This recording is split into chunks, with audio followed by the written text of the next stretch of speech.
You guys watched the Hulu series? Oh, I don't know yeah, if you did. Okay, for so sure. you guys know the video with me sitting on the ground with her, and I finally revealed that I wasn't sleeping on a bed for a certain amount of months, and then In case you don't know, this is Ruby Franke's son, Chad Franke from 8 Passengers, and he's describing what happened after he proclaimed to the world that he was getting punished by having his bed taken away. that video was posted. No joke, like that day was when the cancellation started. Like immediate backlash on her, huge unfollowing.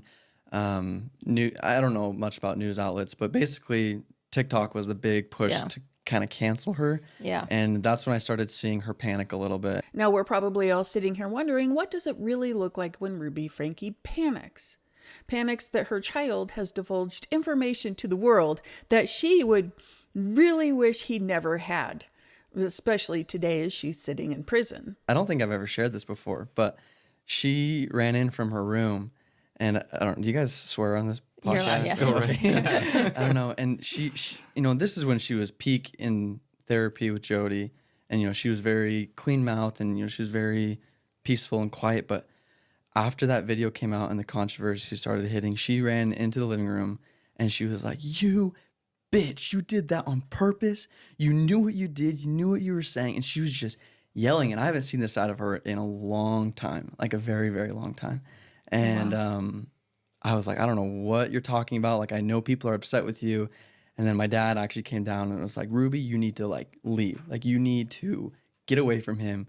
He obviously didn't plan this. He didn't plan for you to get canceled." And Let's put that together. Just that simple statement right there. She was really calm at that time and not using foul language because she was in therapy with Jody. My personal opinion is the therapy with Jody was physical. I'm just saying, as a lesbian, the things that make me the most common life are other lesbians.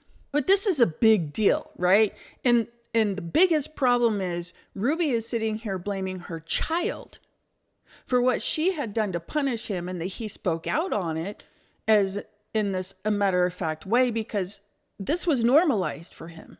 And her response, we've all seen her response as he says this, like, yep, took his bed away. Like she thought everybody was going to ride that train with her, and instead they said, well, wait a minute.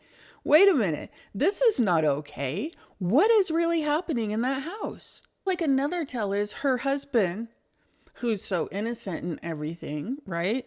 Says you need to leave the room. You need to get away from the child because your behavior is getting erratic. He did shield them.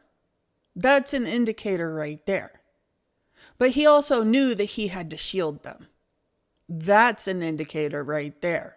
I got that from one little clip from the squeeze. So I'm going to go watch the rest and see if there's anything else that is like, what the heck? But yeah, it's a telltale. Whenever the kids grow up and get to tell their story, you're like, I wish we could go back in time and just pull you out of there sooner.